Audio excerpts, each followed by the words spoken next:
¿Qué pasaría si la historia que nos contaron sobre la aparición de América en los mapas no fuera exactamente sobre un descubrimiento, sino más bien sobre una invención?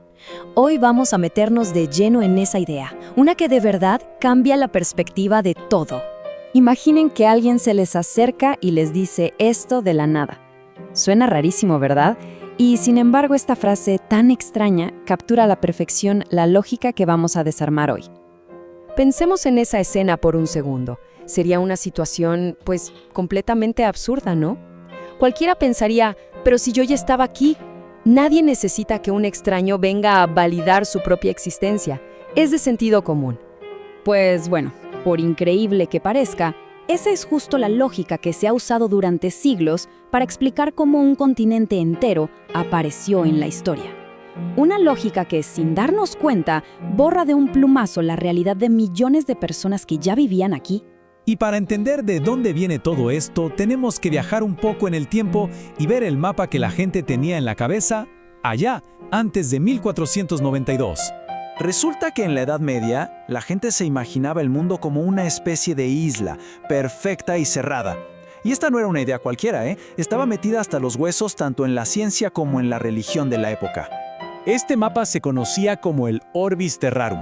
La idea era que el mundo estaba dividido en tres partes: Europa, Asia y África, y que juntas simbolizaban la armonía de la Santísima Trinidad.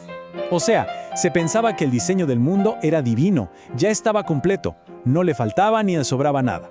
Es que para ellos, este mapa de tres partes no solo representaba el mundo, representaba la realidad en su totalidad. Cualquier cosa que estuviera fuera de este esquema no era simplemente desconocida, es que era conceptualmente imposible. No cabía en su concepción de la realidad. Y aquí es donde todo el sistema se quiebra. Porque el hallazgo de estas nuevas tierras no fue una simple adición al mapa, no. Fue un problema filosófico y teológico que sacudió los mismísimos cimientos de la realidad europea. Y es precisamente esa crisis, ese quiebre, lo que nos lleva a nuestro argumento central. La idea de que América no fue descubierta, sino que tuvo que ser literalmente inventada. Aquí es donde entran pensadores como Enrique Dussel y, sobre todo, Edmund O'Gorman. Ellos nos proponen cambiar la pregunta por completo. O'Gorman, de hecho, se pregunta si es correcto usar la palabra descubrimiento para empezar. Y aquí viene un dato que es clave para todo este argumento. Cristóbal Colón se murió convencido, pero convencidísimo, de que había llegado a las costas de Asia. Nunca se le pasó por la cabeza que había encontrado un continente nuevo. Entonces, la pregunta es obligada. ¿Cómo es posible descubrir algo que ni siquiera se buscaba o se sabía que existía? Esta es la tesis central de O'Gorman. América no fue encontrada como quien se topa con un objeto perdido, fue inventada. Fue una construcción del pensamiento occidental para poder entender y asimilar algo totalmente desconocido, algo que no encajaba en su mundo. Este proceso tiene momentos muy claros. Primero, tenemos un mundo cerrado y perfecto. Luego, el viaje de Colón crea un problema, un problemón filosófico. Y finalmente, llega la solución. En 1507 se bautiza a esta nueva masa de tierra como América, inventándola oficialmente como la cuarta parte del mundo. Básicamente, se metió a la fuerza una nueva pieza en un rompecabezas que se creía terminado.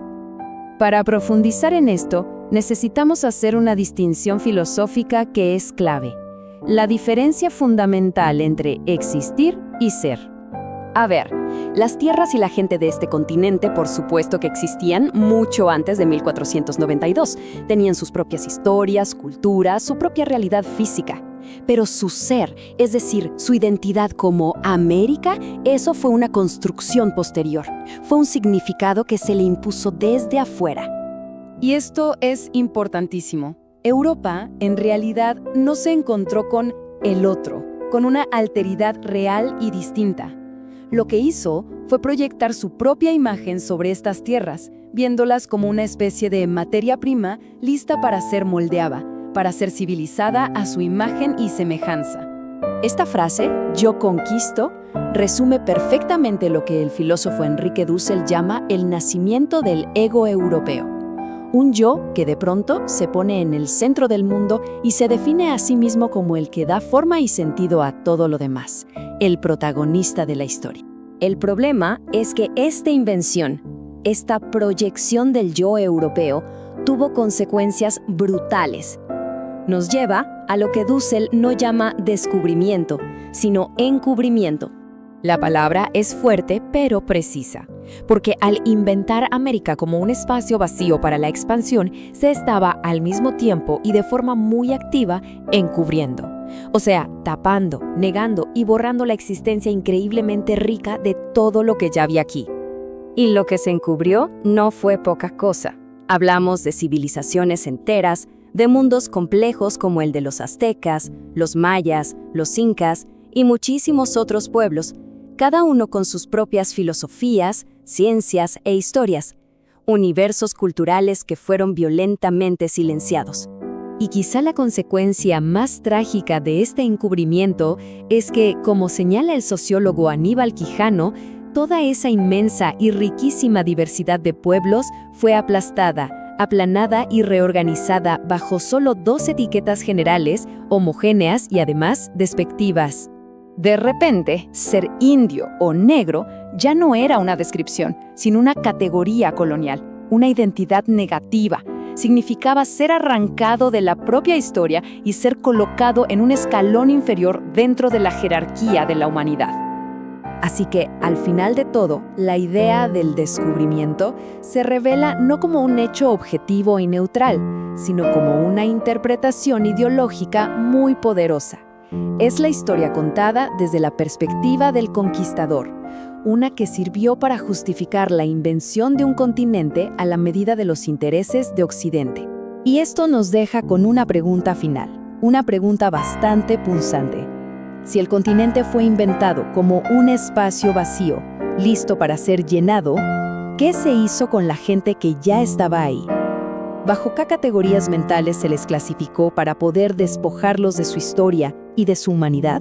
La respuesta a esa pregunta es, de hecho, el siguiente eslabón de esta cadena.